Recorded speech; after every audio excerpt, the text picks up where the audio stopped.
ಅಪ್ಪನಿಂದ ಸಿಕ್ಕಿರೋ ಆಶೀರ್ವಾದ. ಅವರಿಗೆ ಊಟ ಅಂದ್ರೆ ಅಣ್ಣವರು ಅಪ್ಪಟ ಭೋಜನ ಪ್ರಿಯರು, ಆಹಾರ ಪ್ರಿಯರು. ಅದರಲ್ಲೂ ನಾನ್ ವೆಜ್ ಬಹಳ ಇಷ್ಟ. ಯಾವುದೋ ಒಂದು ಸಂದರ್ಭದಲ್ಲಿ ಇವ್ರು ಊಟ ಕೊಟ್ಟಿದ್ದು ಅವ್ರಿಗೆ ಇಷ್ಟ ಆಗಿ ಅವ್ರು ಕೊಟ್ಟಂತ ಆಶೀರ್ವಾದ ಅವ್ರಿಗೊಂದು ದೊಡ್ಡ ಹೋಟೆಲ್ ಉದ್ಯಮವನ್ನ ಮಾಡೋದಕ್ಕೆ ಸಾಧ್ಯ. ಹೌದು, ನಮ್ಮ ತಾಯಿಯವರ ಅಣ್ಣವ್ರ ಕೃಪೆ, ತಾಯಿಯವರ ಆಶೀರ್ವಾದ ಇವತ್ತವರೆಗೂ ಬಣ್ಣದ ಬದುಕಾಯ್ತು, ಹೋಟ್ಲಾಯ್ತು, ಈಗ ತಿರ್ಗಾ ಸೀರಿಯಲ್ ಆಗತ್ತೆ, ಸವಿರುಚಿ ಅಡುಗೆ ಆಗತ್ತೆ, ಈ ಥರಕ್ಕೆಲ್ಲ ಬಂತು. ನಾವು ಅಂದ್ಕೊಂಡಿರಲಿಲ್ಲ, ಕೊಟ್ಟಿದ್ದಾರೆ. ಅದನ್ನು ಕರೆಕ್ಟ್ ರೀತಿಯಲ್ಲಿ ಉಪಯೋಗಿಸ್ಕೋಬೇಕು, ಪ್ರೀತಿಯಿಂದ ಮಾತಾಡಿಸ್ಬೇಕು. ನೀವು ಬಂದರೆ ಚಂದ್ರವ್ರು ಈ ಥರ ಇದೆಯಾ, ನಾವು ಒಂದು ಅರ್ಧ ಗಂಟೆ ಫ್ರೀ ಇದ್ದೀರಾ, ಬಂದು ಮಾಡ್ಕೊಂಡು ಹೋಗ್ತೀವಿ. ಸರ್ ಬನ್ನಿ, ನಿಮ್ಗಿಂತ ಪ್ರೀತಿ ಹೆಚ್ಚು ಯಾವುದಿದೆ ಅಂದರೆ ನಾವು ಯಾವುದನ್ನ ಅಪೇಕ್ಷೆ ಇಟ್ಟಿರಲ್ಲ, ಏನಿಲ್ಲ, ಪ್ರೀತಿ ಇಟ್ಟಿರ್ತೀವಿ.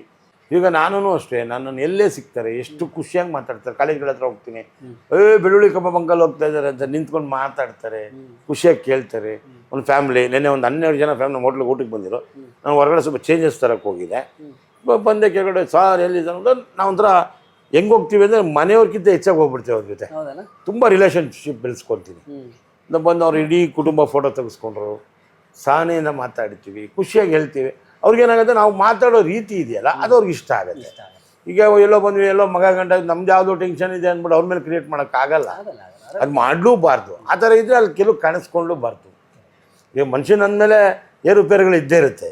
ನಾನು ಕಾಲು ಮುರ್ಕೊಂಡು ಹಾಸ್ಪಿಟ್ಲಿಂದ ಡಿಸ್ಚಾರ್ಜ್ ಮನೆಗೆ ಬರ್ತಾಯಿದ್ದೀನಿ, ಒಂದು 300 ಜನಕ್ಕೆ ಫೋಟೋ ಕೊಟ್ಬಿಟ್ಟು ಮೇಲಕ್ಕೆ ಬಂದೆ. ಆಮೇಲೆ ಹೋಟ್ಲುಗಳು ಊಟಕ್ಕೆ ಬರೋರು ಎಲ್ಲೆಲ್ಲಿಂದನೋ ಬರೋರು, ಬೆಳಗಾವಿ, ರಾಯಚೂರು, ಗುಲ್ಬರ್ಗ, ರಾಣಿಬೆನ್ನೂರು, ದಾವಣಗೆರೆ, ಹುಬ್ಳಿ, ತುಂಬ ಜನ ಬರ್ತಾರೆ. ಒಳ್ಳೊಳ್ಳೆ ಬುದ್ಧಿವಂತರು ಬರ್ತಾರೆ, ಒಳ್ಳೆ ಅಭಿಮಾನಿ ದೇವರುಗಳು ಬರ್ತಾರೆ ತುಂಬ. ಆಮೇಲೆ ನಾರ್ತ್ ಸೈಡೆಲ್ಲ ಕಲಾವಿದ್ರಿಗಂದ್ರೆ ಭಾಳ ಬೆಲೆ ಕೊಡ್ತಾರೆ, ತುಂಬ ಬೆಲೆ ಕೊಡ್ತಾರೆ. ಅವರೆಲ್ಲ ಬಂದು ಅಷ್ಟು ಪ್ರೀತಿಯಿಂದ ಮಾತಾಡಿಸ್ತಾರೆ. ನಮ್ಮ ಮೈಸೂರು ಸೈಡಿಂದ, ಆಮೇಲೆ ಕೊಳ್ಳೇಗಾಲ, ಇಲ್ಲಿಂದ ಎಲ್ಲರೂ ಬರ್ತಾರೆ, ತುಂಬ ಚೆನ್ನಾಗಿ ಮಾತಾಡಿಸ್ತಾರೆ. ಅದಕ್ಕಂತ ನಾನೇನು ಮಾಡ್ತಿದ್ದೆ, ಕಾಲು ಮಾರ್ಕ್ ಕೆಳಗಡೆ ಹೋಗೋಕ್ಕಾಗ್ತಿಲ್ಲ ಅಂತೇಳಿ ಒಂದು ಚೇರ್ ಸೋಫಾ ಹಾಕ್ಕೊಂಡು ಕೂತ್ಕೊಂಡಿರ್ತಾಯಿದ್ದೆ. ಬಂದವ್ರಿಗೆಲ್ಲ ಒಂದೊಂದು ಫೋಟೋ ಕೊಟ್ಟು ಕಳಿಸ್ತಾ ಇದ್ದೆ. ಆದ್ಮೇಲೆ ಏನಾಗುತ್ತೆ, ನಮಗೆ ಹುಡ್ಕೊಂಬಂದಾಗ ನಾವು ಅದಕ್ಕೆ ಸ್ಪಂದಿಸಬೇಕು. ಅಯ್ಯೋ ಆರೋಗ್ಯ ಇಲ್ಲ, ಮೈಗೆ ಹುಷಾರಿಲ್ಲ, ಮನೆಗೆ ಬಿಟ್ಟಿದ್ದಾರೆ, ಅವ್ರು ಇಲ್ಲ ಅಂತ ಅನ್ಸ್ಕೊಳ್ಳೋದು ತುಂಬ ತಪ್ಪದು. ಅದನ್ನು ಭಾಳ ಕೊಡೋಣ ನೋಡಿ, ನಾವು ಕೇಳ್ಕೊಂಡು ಬಂದಿದ್ದು ಅದು ಅನುಭವಿಸ್ಲೇಬೇಕು ಅಲ್ವಾ. ಅದು ಅನುಭವಿಸಿದ್ರೆ ತಾನೇ ಅದು ಮಜಾ ಸಿಗುತ್ತೆ. ಈಗ ಚಂದ್ರು ಅವರ ಮನೇಲಿದ್ದೀವಿ, ನನಗೊಂದು ಅಲ್ಲಿ ಗಡಿಯಲ್ಲಿ ಅದನ್ನ ಫೋಕಸ್ ಮಾಡಿ ದೀಪಕ್. ಅಪ್ಪು ಸರ್ದು ಒಂದು ಮೊಮೆಂಟೋ ಇದೆ, ಒಂದು ಪುಟಾಣಿದು. ಸೊ ಅಪ್ಪು ಸರ್ ಅಂದ ತಕ್ಷಣ ಬಹಳಷ್ಟು ವಿಚಾರಗಳು, ಅಗಾಧವಾದಂತಹ ವಿಚಾರಗಳು, ಒಂದೆರಡು ವಿಚಾರಗಳೆಲ್ಲ ಮಾತಾಡ್ತಾ ಹೋದ್ರೆ ನೂರಾರಿದೆ, ಸಾವಿರಾರಿದೆ ಬಿಡಿ.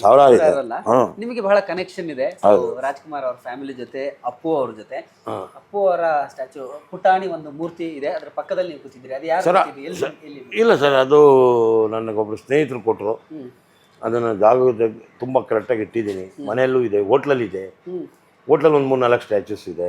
ಆಮೇಲೆ ನಮ್ಮ ಹೆಡ್ ಆಫೀಸಿಂದ ಮನೆಯಲ್ಲಿ ಇರೋದೆಲ್ಲ ಫೋಟೋಸ್ ನನಗೆ ಬರುತ್ತೆ ಎಲ್ಲ. ನೋಡಿ, ಎಂಟ್ರಿಯಿಂದ ಇದೆ, ದಾರದಲ್ಲಿ ಉಳಿದಿರೋದು 2, ಇನ್ನೊಂದಿದೆ. ಆ 3ಕ್ಕೂ ಒಂದು ಸೆಟಪ್ ಮಾಡಬೇಕು ಅಂತ ಓಡಾಡ್ತಾ ಇದ್ದೀನಿ. ಈಗ ನಮ್ಮದು ಮುಂಚೆ ಒಂದು ಗ್ಲಾಸಲ್ಲಿ ಇತ್ತು, ಈಗ ಹೊರಗಡೆ ಒಂದು ದೊಡ್ಡದಾಗಿ ಒಂದು ಬೋರ್ಡ್ ಮಾಡ್ತಾ ಇದ್ದೀನಿ. ಅದನ್ನೆಲ್ಲ ಹೇಳ್ತೀನಿ. ನಂದು ಕಾಲು ಭಾಗ ಶ್ರಮ, ಆ ಮನೇದು 75%, ನಂದು 25%, ಎರಡೂ ಸೇರಿ 100%. ಅದರಿಂದ ಇವತ್ತು ಚೆನ್ನಾಗಿದ್ದೀವಿ ಅಂದರೆ ಆ ಮನೆಯಲ್ಲಿ ಅಪ್ಪಾಜಿ ಊಟ ಕೇಳಿಲ್ಲ ಅಂದರೆ ನಾನು ಹೋಟ್ಲು ಮಾಡ್ತಾ ಇರಲಿಲ್ಲ, ಅಪ್ಪು ಅವ್ರು ತಿಂದಿಲ್ಲ ಅಂದರೆ ನನಗೆ ಇಷ್ಟು ಪ್ರಚಾರ ಆಗ್ತಾ ಇರಲಿಲ್ಲ. ನಮ್ಮದೇ ಹೋಟ್ಲು ಅಂತ ಹೇಳ್ಕೊಂಡು ಎಲ್ಲ ಕಡೆ ಹೇಳಿದ್ದಾರೆ. ಆ ಪ್ರೀತಿ ಇದೆಯಲ್ಲ, ಅದು ಬೆಲೆ ಕಟ್ಟಲಾರದಷ್ಟು. ಆ ಬೆಲೆಗೆ ನಾವು ನಮ್ಮ ದೇವರಿಗೆ ಏನು ಹೇಳಂಗೂ ಇಲ್ಲ. ನಮ್ಮ ಬಾಸು ದೇವರು ಆಗಿಬಿಟ್ಟಿದ್ದಾರೆ. ಖುಷಿ ಆಗುತ್ತೆ, ಅವ್ರು ಇದ್ದಾರೆ, ಅವ್ರ ಪ್ರೀತಿ ತರ್ತಾ ಇದ್ದಾರೆ. ಅವ್ರು ಹೇಳೋ ಮಾತುಗಳನ್ನ ಉಳಿಸ್ಕೊಳ್ಳೋಣ, ಅವ್ರು ಹೇಳೋ ರೀತಿಲಿ ನಡ್ಸ್ಕೊಂಡು ಹೋಗೋಣ. ಅವರು ಹೆಂಗೆ ಹೇಳಿದ್ದಾರೆ ಅದನ್ನು ಯಾವತ್ತೂ ನಾವು ಮನವರಿಕೆ ಮಾಡ್ಕೊತಾ ಇರಬೇಕು. ಆ ಮನವರಿಕೆ ಮಾಡ್ಕೊಂಡಾಗ ಏನಾಗುತ್ತೆ, ಎಲ್ಲಿ ನಾವು ತಪ್ಪು ಮಾಡಿರ್ತೀವಿ ಅದನ್ನು ಸರಿಪಡಿಸ್ಕೋಬೇಕು. ಅದು ಇನ್ನೊಂದೇನೋ ತಪ್ಪಾದಾಗ ಅದನ್ನು ಸರಿಪಡಿಸೋದಕ್ಕೆ ಏನೇನು ದಾರಿಗಳಿದೆ ಅಂತ ನೋಡಬೇಕು. 4 ಜನಕ್ಕೆ ಉಪಯೋಗಕ್ಕಾಗಂಗೆ ಮಾತಾಡಬೇಕು. 4 ಜನ ಬಂದಾಗ ಅವ್ರಿಗೆ ಏನು ಬೆಲೆ ಕೊಡಬೇಕು ಅಂತ ತಿಳ್ಕೋಬೇಕು. ಇದೆಲ್ಲ ನಮ್ಮ ಮನಸ್ಸಿಂದ ಬರುವಂಥದ್ದು. ಆ ಮನೆ ಪಾಠ ಇವತ್ತು ನನಗೆ ಪರಿಪಾಠ. ನೀವೀಗ ಬಂದ ತಕ್ಷಣ ನಮ್ಮನ್ನ ವೆಲ್ಕಮ್ ಮಾಡಿದ ರೀತಿ ಇದೆಯಲ್ಲ, ನಾನು ಬಹಳ ಜನರು ನೋಡಿದ್ದೀನಿ. ರಾಜ್ಕುಮಾರ್ ಅವರ ಕುಟುಂಬದ ಜೊತೆ ಒಡನಾಟ ಇದ್ದವರು, ಅಪ್ಪು ಅವ್ರ ಜೊತೆ ಒಡನಾಟ ಇದ್ದವರು ಎಲ್ಲರೂ ಹೆಚ್ಚು ಕಡಿಮೆ ಅವರ ರಿಸೆಂಬ್ಲೆನ್ಸಸ್, ಅವ್ರು ಹೇಗೆ ನಡ್ಕೊಳ್ತಿದ್ರು ಹಾಗೇ ಇರ್ತಾರೆ. ಅದು ಅವ್ರು ಕಲ್ತ್ಕೊಂಬಂದಿರೋದು ಕಾಪಿ ಹೊಡಿತಾ ಇದೀವಲ್ಲ, ಅಲ್ಲಿ ಅದು ಒಂದು ಎಜುಕೇಶನ್ ಸೊಸೈಟಿ ಅದು ವಿಚಾರ, ಅದು ಪಾಸ್ ಆಗುತ್ತೆ. ಅದು ಮನೆ. ಅಲ್ಲಿ ಆ ಮನೇಲಿ ಕಲ್ಸಿರೋ ಪಾಠ, ನಾವು ಈಗ ಸ್ಕೂಲ್ಗೆ ಹೋಗ್ತೀವಿ ಅಲ್ಲಿ ಕಲ್ತಿರೋ ಪಾಠ. ಇವತ್ತು ನಾವೇನೋ ನಾವು ಮ್ಯಾಕ್ಸು ಪಟ್ ಅಂತ ಬಾಯಲ್ಲಿ ಹೇಳ್ತೀವಿ, ಕ್ಯಾಲ್ಕುಲೇಟರ್ ಇಲ್ಲ ಅಂದರೆ ಅಲ್ಲಿ ಕಲಿಸಿದ್ದು. ಇವತ್ತು ಅದೇ ಗುಣ ಕಲಿಸಿದ್ದು ಆ ಮನೆ. ಹೋಗೋಕ್ಕೆ ಹೆಂಗಿರಬೇಕು ಅಂತ ದಾರಿ ತೋರಿಸಿದ್ದು ಆ ಮನೆ. ಅದರಿಂದ ನಾವು ಇವತ್ತು ಬಾಳಿ ಬದುಕಿದ್ದೀವಿ. ಅದನ್ನು ಸಹನೆ ರೀತಿಯಿಂದ ಉಳಿಸ್ಕೊಬಿಟ್ರೆ ಶಾಶ್ವತವಾಗಿ ಉಳಿಯುತ್ತೆ. ಇವಾಗ ಹೆಂಗೆ ನಮ್ಮ ಬಾಸ್ ದೇವರಾಜರು, ಅದ್ರಲ್ಲಿ 1% ನಾವು ಮಾಡಿದ ಬೆಲೆಗೆ ಒಂದು ಗೌರವ ಕೊಟ್ಟರೆ ಸಾಕು. ನಾನು ಅಡುಗೆ ಮಾಡಿದ್ದೀನಿ, ಜನ ಗೌರವ ಕೊಡ್ತಾರೆ, ಅದನ್ನು ಉಳಿಸ್ಕೊಂಡೋಗ್ಬಿಟ್ರೆ ಸಾಕು. ಏನೇನೋ ಮಾಡಿ ತರಲೆ ಮಾಡ್ಕೊಂಡು ಅಡುಗೆ ಮಾಡಿಬಿಟ್ರೆ ಇವತ್ತು ಎಷ್ಟೋ ಜನ ಹೇಳ್ತಾರೆ, ಸರ್ ನಿಮ್ಮ ಮಾತು ಚೆಂದ, ನೀವು ಮಾತಾಡೋ ಮಾತಿದೆಯಲ್ಲ, ಆ ಪದಗಳಿದೆಯಲ್ಲ, ತಮಾಷೆ ಮಾಡೋದಿದೆಯಲ್ಲ, ಅದು ತಮಾಷೆಗೂ ಕಾಣಲ್ಲ, ಅಡುಗೆಗೇ ಅದು ಸೀಮಿತವಾಗಿರುತ್ತೆ. ಒಂದು ಮನೇಲಿ ಕೂತ್ಕೊಂಡಾಗ ಮನೆಗಳಲ್ಲಿ ಹೊಂದಾಣಿಕೆಯಿಂದ ಅಡುಗೆ ಮಾಡಿದ್ರೆ, ಅಡುಗೆ ಮಾಡೋಕ್ಕೆ ಖುಷಿಯಾಗಿ ಅಡುಗೆ ಮಾಡಿದ್ರೆ ಈಸಿಯಾಗಿ ಅಡುಗೆ ಮಾಡ್ಕೋಬೋದು, ರುಚಿಯಾಗಿ ತಿನ್ಬೋದು. ಮಾಡೋವಾಗಲೇ ಬೇಸರದಿಂದ ಯಾವುದೇ ಕೆಲಸ ಮಾಡೋಕ್ಕೆ ಹೋದ್ರು ಆ ಕೆಲಸ ಪರಿಪೂರ್ಣತೆಯಿಂದ ಆಗಲ್ಲ. ಕೆಲಸ ಮಾಡಬೇಕಾ, ನಿಮ್ಗೆ ಏನು ಬೇಕು, ಒಂದು ಐಟಮ್ ಮಾಡಬೇಕಾ, ತಕ್ಕದ ಕಟ್ ಮಾಡಿ ಪಕ್ಕಕ್ಕೆ ಇಟ್ಕೋಬೇಕು, ಒಲೆ ಅಂಟಿಸ್ಬೇಕು, ಚಟ್ ಅಂತ ಹಾಕ್ಬೇಕು, ಪಟ್ ಅಂತ ಮಾಡ್ತಾ ಇರ್ಬೇಕು, ಖುಷಿಯಾಗಿ ತಿಂತಾ ಇರಬೇಕು. ತಿಂದರೆ ಆ ಮಜಾನೇ ಬೇರೆ. ಈಗ ಯಾರೋ ಬಂದರು, ನಾವು ಗೌರವ ಕೊಡಬೇಕು, ಪ್ರೀತಿ ಅಯ್ಯೋ ಕೊಟ್ಟಾಗ ಏನಾಗುತ್ತೆ, 4 ಜನದ ಹತ್ರ ಹೋಗಿ ಹೇಳ್ತಾರೆ, ಚಂದ್ರು ಮನೆಗೆ ಹೋದರೆ ಎಷ್ಟು ಮರ್ಯಾದೆ ಕೊಟ್ಟರು, ಏನು ಪ್ರೀತಿಯಿಂದ ಅದಿದೆಯಲ್ಲ ಸರ್. ಯಾವತ್ತು ಮನೆಯವ್ರಿಗೆ ಹೇಳಿದಾಗ ಅದು ಅರ್ಶನ ಕುಂಕುಮ ಕೊಡೋದು, ಮನೆಯವ್ರಿಗೆ ಬಂದಿದ್ದ ತಕ್ಷಣ ನೀರಿಗೆ ಹಾಕ್ಬೇಕು ಮಾಡೋದು, ಊಟ ತಿಂತೀರಾ ಅಂತ ಕೇಳಿ ಊಟ ಮಾಡಿ ಅಂತ ಕೇಳಬೇಕು. ಊಟ ತಿಂತೀರಾ ಅಂದರೆ ಅದು ಅಲ್ಲೇ, ಊಟ ಮಾಡ್ತೀರಾ ಅಂದರೆ ಊಟ ಕೊಡ್ತಾರೆ ಅಂತ ಅರ್ಥ. ಅದನ್ನು ಕಾಫಿ ಟೈಮಿಗೆ ಬಂದಾಗ ಕಾಫಿ ಕೊಡಬೇಕು, ಊಟಕ್ಕೆ ಬಂದಾಗ ಊಟ ಕೊಡಬೇಕು. ಕರೆಕ್ಟಾಗಿ ಅದಕ್ಕೆ ಬೆಲೆ ಕೊಟ್ಟರೆ ನೀವು ನಮಗೆ ಮರ್ಯಾದೆ ಕೊಡ್ತೀರಾ, ನಾವು ನಿಮ್ಗೆ ಪ್ರೀತಿ ಕೊಡ್ತೀವಿ. ಸೊ ನಿಮ್ಮ ಮನೆಗೆ ಬಂದಿದ್ವಿ ಸರ್, ಕೆಳಗಡೆ ಹೋಟೆಲು, ಕೆಳಗಡೆ ಹೋಟ್ಲು, ಫ್ಲೋರ್ ಹೋಟೆಲ್. ಇದೊಂದು ವರ್ಷ ಆಯಿತು. ಒಂದು 3 ಬೆಡ್ರೂಮ್ ಮನೆ ಮಾಡ್ಕೊಂಡಿದ್ದೀನಿ. ಓಕೆ, ಇದು ಈ ಮನೆ ಬಂದು ಧರ್ಮಸಿಂಗ್ ಅವ್ರದ್ದು. ಹೌದಾ? ನಮ್ಮ ಮಾಜಿ ಓಕೆ ಓಕೆ ಮಂತ್ರಿಗಳದ್ದು. ಒಂದು 3 ಬೆಡ್ರೂಮ್ ಮನೆ ಮಾಡ್ಕೊಂಡಿದ್ದೀನಿ. ಇದು ಬಂದು ನಮ್ಮ ಅಡುಗೆ ಮನೆ. ಓಕೆ. ಸೊ ನಾವೇನು ಮಾಡ್ತೀವಿ, ಇದು ನಮ್ಮ ಶ್ರೀಮತಿಯವ್ರಿಗೆ ಮಾತ್ರ, ಅದು ನಮ್ಮ ಸಂಸಾರ. ಓಕೆ. ಹೋಟ್ಲು ಸಂಸಾರ ನಮ್ಮದು, ಮನೆ ಸಂಸಾರ ಅವ್ರದ್ದು. ಓಕೆ. ಸೊ ಚಿಕ್ಕದಾಗಿ ಒಂದು ಅಡುಗೆ ಮನೆ. ಭಾಳ ಚೆನ್ನಾಗಿ ಮಾಡ್ಕೊಂಡಿದೆ, ತುಂಬ ಡಿಸೈನಿಂಗ್ ಇದೆಲ್ಲ ಐಡಿಯಾಸ್ ಎಲ್ಲ ಹೆಂಗೆ ನೀವೇ ಸರ್? ಎಲ್ಲ ನಾವೇ ಸರ್, ಎಲ್ಲ ಟೋಟಲ್ ಐಡಿಯಾ ಕೊಟ್ಟಿದ್ದು ನಾನೇ. ಓಕೆ. ಇದು ಸಿನಿಮಾದವರು ಅಲ್ವಾ? ಹೌದು. ಸ್ವಲ್ಪ ಹಿಂಗಿರ್ಲಿ ಹಂಗಿರ್ಲಿ ಅಂತ ಹೇಳಿ. ಆಮೇಲೆ ನಿಮ್ಮ ಫೇವ್ರೆಟ್ ಜಾಗ ಎಲ್ಲ ಇದು ಅಡುಗೆ ಮನೆ ಅನ್ನೋದು. ಅಡುಗೆ ಮನೆ ಮನೆಗೆ ಅಡುಗೆ ಅನ್ನೋದು ಪ್ರತಿಯೊಬ್ಬರ ಮನೆಯಲ್ಲಿ ಏನೇ ಕಹಿ ಘಟನೆ ಆದ್ರೂ ಇಲ್ಲಿ ಬಂದಾಗ ಸಿಹಿ ಆಗೋಗುತ್ತೆ. ಒಳ್ಳೆ ರುಚಿ ಮಾಡ್ಬಿಟ್ರೆ ಅಡುಗೆ ರುಚಿ ಬಂದೇ ಬಿಡುತ್ತೆ. ಮಾಡಿ ಕೊಟ್ಬಿಟ್ರೆ ಆ ಕಹಿ ಎಲ್ಲ ಹೋಗಿ ಸಿಹಿ ಆಗೋಗುತ್ತೆ. ಯಾವಾಗಲೂ ಅಲ್ಲಿ ಕಹಿ ಆಗೋಗುತ್ತೆ ಅಂತ ಇಲ್ಲೂ ಕಹಿಯಾಗಿ ಅಡುಗೆ ಮಾಡಿದ್ರೆ ಕಹಿಯಾಗೇ ಇರುತ್ತೆ. ಆಕ್ಚುಲಿ ಕಿಚನ್ ತುಂಬಾ ಚೆನ್ನಾಗಿದೆ. ಆಕ್ಚುಲಿ ನನಗೆ ಬಹಳ ಇಷ್ಟ ಆಯ್ತು, ನಿಜವಾಗ್ಲೂ ಖುಷಿ ಆಯ್ತು ನನಗೆ. ಕಿಚನ್ ತುಂಬಾ ಚೆನ್ನಾಗಿ ಮಾಡ್ಕೊಂಡಿದ್ದಾರೆ. ಸಿಂಪಲ್ ಆಗಿರ್ಲಿ ನೋಡಿ, ಏನೋ ಇದೊಂದ್ ಮೇಲೆ ಕಟಿಂಗ್ ಮಾಡ್ಕೋಬಹುದು, ಕಟಿಂಗ್ ಇಲ್ಲೊಂದು ಸ್ಟೋರೇಜ್. ಹೌದೌದು ಸರ್, ಹೌದು. ಬಹಳ ಚೆನ್ನಾಗಿದೆ. ಅಡುಗೆ ಮನೆ ಅಂದ್ರೆ ಹಿಂಗಿರ್ಬೇಕು ನೋಡಿ. ಏನೋ ತಗೊಬಿಟ್ಟವ್ರೆ, ಇದುವರೆಗೂ ಇದಷ್ಟೇ ಸ್ಟೋರೇಜ್. ಇದು ಇನ್ನು ಯೂಸೇ ಮಾಡಿಲ್ಲ ಸರ್. ಹೌದಾ? ಇನ್ನು ಟೆಚ್ಚೇ ಮಾಡಿಲ್ಲ ಅಣ್ಣವರು. ಅಂದ್ರೆ ಹಾಕಿದಾಗಿಂದ ಹಂಗೆ ನೋಡಿ ನೋಡಿ, ಡಬ್ಬ ಓಪನ್ ಆಗಿಲ್ಲ, 1 ವರ್ಷ ಆಯ್ತು. 1 ವರ್ಷದಿಂದ ಯೂಸೇ ಮಾಡಿಲ್ಲ. ಥರ್ಮಾಕೋಲ್ ಕೂಡ ಇಲ್ಲೇ ಇದೆ. ಏನಕ್ಕೆ ಅದು? ಅಂದ್ರೆ ಇದು ಓವನ್ ಗಿವನ್ ಎಲ್ಲ ಯೂಸ್ ಮಾಡಬೇಕು, ಬಿಸಿ ಇಡಬೇಕು, ಏನಾರ ಒಂದು ಮಾಡಬೇಕು, ಮಾಡೋಣ ಅಂತ ಇದೀನಿ. ಇವಾಗ ನಮ್ದು ಯಾವ್ದೋ ಒಂದು ಕೇಕು ಆ ಥರ ಈ ಥರ ಏನಾರ ಇದ್ರೆ ಇಲ್ಲಿ ಬಾರೋದು, ಹಿಂಗೆ ತೋರಿಸೋದು, ನಿಮ್ಗೆಲ್ಲ ತಿನ್ಸೋದು. ಈಗ ನೀವು ಅಡುಗೆ ಸ್ಪೆಷಲಿಸ್ಟ್, ಹೋಟೆಲಲ್ಲಿ ಮಾಡ್ತೀರಿ. ಹೌದೌದು.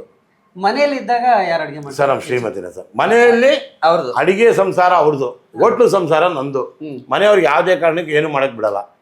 ಅವ್ರು ಬೇಕಾದ್ರೆ ಹಣ ಎಣಿಸ್ಕೋಬೋದು, ಕ್ಯಾಶಲ್ಲಿ ಕುತ್ಕೋಬೋದು, ಏನೋ ಉಸ್ತುವಾರಿ ಮಾಡ್ಬೋದು.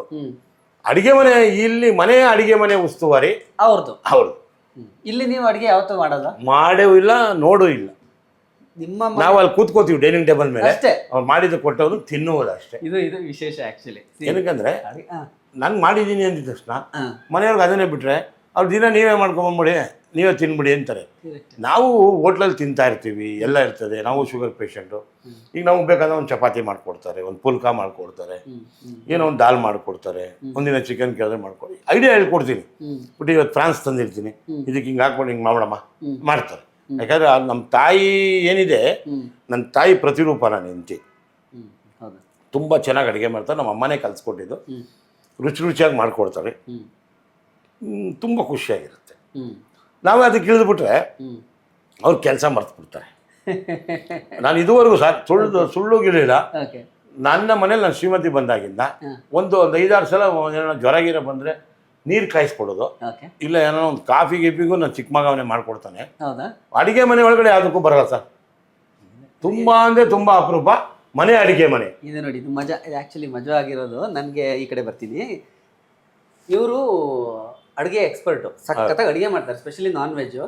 ಬಟ್ ಇವ್ರ ಪಾಲಿಸಿ ಹೆಂಗೆ ಅಂದರೆ, ಹೋಟೆಲಲ್ಲಿ ಮಿಸಸ್ಸು ಅಥವಾ ಇವ್ರ ಮನೆಯವ್ರು ಯಾರು ಅಡುಗೆ ಮಾಡಂಗಿಲ್ಲ. ಹೋಟೆಲಲ್ಲಿ ಇವರೇ ಮಾಡೋದು ಅಡುಗೆ. ಮಿಕ್ಕವರೆಲ್ಲ ಹೋಗಿ ಕೂತ್ಕೋಬಹುದು, ಕೌಂಟ್ರಲ್ಲಿ ಕೂತ್ಕೋಬಹುದು, ಅಲ್ಲಿ ಇದರಲ್ಲಿ ಕೂತ್ಕೋಬಹುದು, ಮೇಂಟೈನ್ ಮಾಡ್ಕೋಬಹುದು. ಬಟ್ ಮನೆಯಲ್ಲಿ ಇವ್ರು ಅಡುಗೆ ಮಾಡಲ್ಲ. ಮಾಡೋಣ, ಅವ್ರು ಮಾಡೋದಿದಾರಲ್ಲ, ಅವ್ರು ಮಾಡ್ತಾರೆ. ನಾವಿರೋದು 4 ಜನ. ನನ್ನ ಮಕ್ಕಳು ಒಂದು 6 ಜನ ಇದ್ದಾರೆ. ನನ್ನ ಹೆಣ್ಮಕ್ಳು ಒಂದು 6 ಜನ ಇದ್ದಾರೆ ಮನೇಲಿ. ಆ ಮಕ್ಕಳ ಮೇಲೆ ಹೌದು ಪೆಟ್ಸ್ ಅಲ್ಲ, ಮಕ್ಕಳು. ಅವರು ಒಂದೆರಡು ಪರ್ಷಿಯನ್ ಬೆಕ್ಕಿದೆ, ಒಂದು ಹಸ್ಕಿ ಇದೆ, ಒಂದು ಪೆಟ್ ಬುಲ್ ಇದೆ, ಒಂದು ಗೋಲ್ಡನ್ ರೆಟ್ರೀವರ್ ಇದೆ, ಒಂದು ಸ್ವಿಟ್ಜಿ ಇದೆ. ಅವ್ರ ಜೊತೆ ಟೈಮ್ ಪಾಸ್ ಮಾಡ್ತೀನಿ. ಅದನ್ನ ಕಂಡ್ರೆ ತುಂಬ ಇಷ್ಟ ನನಗೆ. ಅವ್ನು ಮೇಂಟೈನ್ ಮಾಡ್ಕೋತೀನಿ. ಮೇಲ್ಗಡೆ ಒಳ್ಳೆ ಜಾಗ ಇದೆ. ಸ್ವಿಜಿ ಮಾತ್ರ ಮನೇಲಿ ಇರ್ತಾಳೆ, ಇದೊಂದು ಪುಟ್ಟದು. ಅದು ನಾನು ಎಲ್ಲಿ ಇರ್ತೀನಿ ಅಲ್ಲೇ ಇರ್ತಾಳೆ ಅವಳು. ನಾನು ಕಾಲು ಮುರಿದಾಗಿಂದ ಅವಳು ನನಗೆ ಭಾಳ ಆತ್ಮೀಯ ಗೆಳತಿ ಆಗ್ಬಿಟ್ಟವಳೆ. ಹೌದು, ನನಗೂ ಒಂದು 5 ಜನ ಅಕ್ಕ ತಂಗಿ ಇದ್ದರು. ಹೆಣ್ಮಕ್ಳು ಕಂಡ್ರೆ ನಾನೇನು ಬ್ರೀಡರ್ ಅಲ್ಲ, ಮರಿ ಮಾಡಿಸಿ ಮಾರಕ್ಕಲ್ಲ. ನಾನು ಮನೇಲಿ ಪ್ರೀತಿಯಿಂದ ಸಾಕಿದ್ದೀನಿ. ಅದ್ರಲ್ಲಿ ಒಂದೇ ಒಂದು ಹಸ್ಕಿ ಒಂದು ಮರಿ ಹಾಕ್ದೆ. ಯಾರು ಸಾಕ್ತಾರೆ ತುಂಬ ಚೆನ್ನಾಗಿ ಅವ್ರಿಗೆ ತೊಗೊಂಡೋಗಿ ಸಾಕಕ್ಕೆ ಕೊಡ್ತೀನಿ. ಅವ್ರು ನನಗೊಂದು ದುಡ್ಡು ಗಿಡ್ಡೇನಿಲ್ಲ. ವಾರಕ್ಕೊಂದ್ಸಲ 15 ದಿನಕ್ಕೊಂದು ಫೋಟೋ ಕಳಿಸ್ಬೇಕು, ಒಂದು ವಿಡಿಯೋ ಕಳಿಸ್ಬೇಕು. ಅವ್ರು ಚೆನ್ನಾಗಿ ಇಟ್ಕೊಂಡಿದ್ದಾರೆ. ಯಾಕಂದ್ರೆ ಸುಮ್ಮನೆ ತೊಗೊಂಡೋಗ್ತಾರೆ, ತೊಗೊಂಡೋಗ್ಬಿಟ್ಟು ಸಾಕಲ್ಲ, ಏನೂ ಮಾಡಲ್ಲ. ತೊಗೊಂಡೋಗೋದು 3 ದಿನ ಇಟ್ಕೊತಾರೆ, 4 ದಿನ ರೋಡಿಗೆ ಬಿಡ್ತಾರೆ. ದಯವಿಟ್ಟು ಆ ಕೆಲಸ ಮಾಡಬೇಡಿ. ನಿಮ್ಗೆ ಏನಾದ್ರು ಬೇಜಾರಾಯ್ತು ಆ ಥರ ಯಾರ ಮನೆ ತೊಗೊಂಡು ಅವ್ರಿಗೆ ವಾಪಸ್ ಕೊಟ್ಬಿಡಿ. ಆ ಮೂಗ್ ಪ್ರಾಣಿ ತೊಗೊಂಡೋಗೋದು ಬಿಟ್ಟು ಏನನ್ನ ಆದಾಗ ಎಷ್ಟು ಭಯ ಆಗುತ್ತೆ, ಎಷ್ಟು ಬೇಜಾರಾಗುತ್ತೆ. ಪರ್ಷಿಯನ್ ಕ್ಯಾಟ್ ಇದೆ, ಯಾರೋ ಈಗ ಒಂದು 6 ತಿಂಗಳ ಹಿಂದೆ ರೋಡಲ್ಲಿ ಬಿಟ್ಬಿಟ್ಟು ಹೊಟ್ಟೋಗ್ಬಿಟ್ರು. ಅದು ಇನ್ನೇನು ಸ್ವತಃ ಥರ ಇತ್ತು. ಅದನ್ನು ತೊಗೊಂಡೋಗಿ ಒಂದು 7-8 ಸಾವಿರ ಖರ್ಚು ಮಾಡಿ ಹಾಸ್ಪಿಟ್ಲಿಗೆ ಟ್ರಿಪ್ಸ್ ಎಲ್ಲ ಹಾಕ್ಸಿ ರೆಡಿ ಮಾಡಿದೆ. ನೋಡ್ತೀನಿ ಕ್ಯಾರಿ ಆಗಿಬಿಟ್ಟಿದೆ. 5 ಮರಿ ಆಗ್ತು. ಆಮೇಲೆ 4 ಮರಿನ 3 ಗಂಡು 1 ಹೆಣ್ಣು.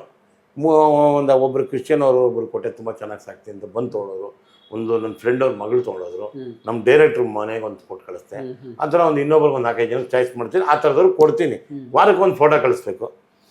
ಈಗ ಅಮ್ಮ ಮಗಳು ಇದ್ದಾರೆ ನನ್ನ ಜೊತೆ. ಅದನ್ನ ಬೇರೆ ಫಾಲೋ ಅಪ್ ಮಾಡಬೇಕಲ್ಲ ಸರ್. ಮಾಡಲೇಬೇಕಲ್ಲ, ಏನಂದ್ರೆ ನಾನು ಮಾಡಲ್ಲ. ಅದು ಅತಿ ಪೇಷನ್ಸ್ ಇರೋದು ನನ್ನ ಶ್ರೀಮತಿಗೆ. ಅವ್ರು ಫಾಲೋ ಅಪ್ ಮಾಡ್ತಾರೆ. ನಾನು ಕೇಳ್ತೀನಿ, ನನಗೆ ಕೇಳ್ತಾಳೆ, ಚೂರು ನೋಡಿ ಅವ್ರಿಗೇನೋ ಫೋನ್ ಮಾಡಿ ಹೇಳಿ ಆ ಫೋಟೋಸ್ ಹೆಂಗಿದೆ. ನನ್ನಲ್ಲಿ ಇವತ್ತು ನಮ್ಮ ಮನೆಯಲ್ಲಿ ಮುಂಚೆ ಲ್ಯಾಬ್ರೇಟರಿ ಇತ್ತು. ಅದನ್ನು ಯಾವ ಥರ ಇದೆ ಫೋಟೋ ನಿಮ್ಗೆ ತೋರಿಸ್ತೀನಿ ಸರ್. ಇದೆಲ್ಲ ಏನಂತ ಮೂಕು ಪ್ರಾಣಿಗಳು. ನನ್ನ ಮಕ್ಕಳಿಗೂ ಅವ್ರಿಗೂ ಒಂದು 3 ವರ್ಷ ಡಿಫ್ರೆನ್ಸೆ. ದೊಡ್ಡ ಮಗನಿಗೆ ಒಂದು 5 ವರ್ಷ ಡಿಫ್ರೆನ್ಸು, ಚಿಕ್ಕವ್ರಿಗೆ 3 ವರ್ಷ. ಅದಾದ ತಕ್ಷಣ ಲ್ಯಾಬ್ ಬಂದುಬಿಡ್ತು. ಅದು ನಮ್ಮ ಮನೇಲಿ ಒಂದು ಮಗು, ಹೆಣ್ಮಗು. ಅದು 15 ವರ್ಷ ಇತ್ತು. ಆ 15 ವರ್ಷದ್ದು ಎಲ್ಲ ಫೋಟೋಸ್ ನಿಮ್ಗೆ ತೋರಿಸ್ತೀನಿ. ಆ ಲವ್ ಇದೆಯಲ್ಲ, ಆ ಪ್ರೀತಿ ಇದೆ. ಎಷ್ಟೊತ್ತು ರಾತ್ರಿ ಮನೆಗೆ ಬರಲಿ, ಬಂದು ಮುದ್ದಿಸಿ ಅದು ನನ್ನ ಜೊತೆ ಆಟ ಆಡಿ, ಅದಾದ್ಮೇಲಿಂದ ಅವಕ್ಕೂ ಒಂದು ಪ್ರೀತಿ ಆಗುತ್ತೆ. ಅಪ್ಪ ಬಂದ ಅಂತ ಆ ಗೌರವ ಕೊಡ್ತಾರೆ, ಯಜಮಾನ ಬಂದ ಅಂತ ಒಂದು ಬೆಲೆ ಕೊಡ್ತಾರೆ. ಅದೆಲ್ಲ ಒಂಥರ ಅಟ್ಯಾಚ್ಮೆಂಟ್. ದಯವಿಟ್ಟು ಪ್ರಾಣಿ ಸಾಕೋರು ಸಾಕಿ, ಆದರೆ ದಯವಿಟ್ಟು ರೋಡಿಗೆ ಮಾತ್ರ ಬಿಡಬೇಡಿ. ನಿಮಗೆ ಇವತ್ತು ಬೇಡ ಅಂದಾಗ ಇವತ್ತು ಭಾಳ ಒಳ್ಳೊಳ್ಳೆ ಜಾಗಗಳಿದೆ, ಅಂಥದ್ದು ಜಾಗದಲ್ಲಿ ಕೊಡಿ. ರೋಡಲ್ಲಿ ಬಿಟ್ಬಿಟ್ಟು ಹೋಗ್ಬಿಡೋದು. ನಮ್ಮನೇಲೇ ಒಂದು 3-4 ಬಂದವೆ. ಅದಕ್ಕೆಲ್ಲ ಕಾಸು ಖರ್ಚು ಮಾಡಿ ಬೇರೆ ಬೇರೆಯವ್ರು ಸಾಕಕ್ಕೆ ಕೊಟ್ಟಿದ್ದೀನಿ. ತುಂಬ ಕಾಸ್ಟ್ಲಿ ಡಾಗ್ಸ್ ಎಲ್ಲ ಬಿಟ್ಬಿಟ್ಟು ಹೋಗಿದ್ರು. ಈಗ ನಮ್ಮ ಮನೆ ಹತ್ರ ಬಿಟ್ಬಿಟ್ಟು ಹೋಗ್ತಾರೆ. ಇವ್ರ ಮನೇಲಿ ಸಾಕ್ತಾರೆ ಅಂತ ಬಿಟ್ಬಿಟ್ಟು ಹೋಗ್ತಾರೆ. ಗೊತ್ತಾಗಿರುತ್ತೆ ಅವ್ರಿಗೆ, ಇವ್ರದ ಫಸ್ಟ್ ಕ್ಲಾಸ್ ಸಾಕ್ತಾರೆ ಅಂತ. ಆ ಥರದ್ದು ಅಲ್ಲಿ ಒಂದು 6 ಇಟ್ಕೊಂಡಿದ್ದೀನಿ. ಈಗ ಪ್ರೀತಿಯಿಂದ ಇದ್ದಾರೆ, ಜಾಲಿಯಾಗಿದ್ದೀವಿ. ಅದು ನಮ್ಮ ಮಕ್ಕಳು, ನನ್ನ ಹೆಣ್ಮಕ್ಳು. ಹಂಗೆ ನೋಡಿ ಆ ಫೋಟೋ ತೊಗೊಂಬರ್ತೀನಿ. ಹಾಂ, ಅದೇನು ಏನಿಲ್ಲ, ಅದು ಹೊರಗಡೆ ಎಕ್ಸ್ಟ್ರಾ ಇದೆ. ಹಾಂ, ಈಗ ತಗೊಬರ್ತೀನಿ ಇದೇ ಫೋಟೋ. ಎಸ್, ನಮ್ಮ ಸ್ನೇಹಿತರದೇ ಡೈಲಿ ಮಾಧ್ಯಮ ಅಂತ ಒಂದು ಯೂಟ್ಯೂಬ್ ಚಾನಲ್ ಇದೆ. ನೀವೆಲ್ಲ ಸಬ್ಸ್ಕ್ರೈಬ್ ಮಾಡಬೇಕು, ಲೈಕ್ ಮಾಡಬೇಕು, ಶೇರ್ ಮಾಡಬೇಕು. ಬೆಲ್ ಬಟನ್ ಒತ್ತ ಮೇಲೆ ಒನ್ ಮೋರ್ ಅಂತ ಹೇಳ್ತಾ ಇರ್ಬೇಕು. ನೋಡಾದ್ಮೇಲೆ ಚಟಾಪಟ ಅಂತ ಹೇಳ್ತಾ ಇರ್ಬೇಕು. ಏನಂತೀರಾ? ನಮಸ್ಕಾರ. ಭೋಗಿ ಬರುತ್ತೇನೆ, ಪ್ರೀತಿ ತರುತ್ತೇನೆ.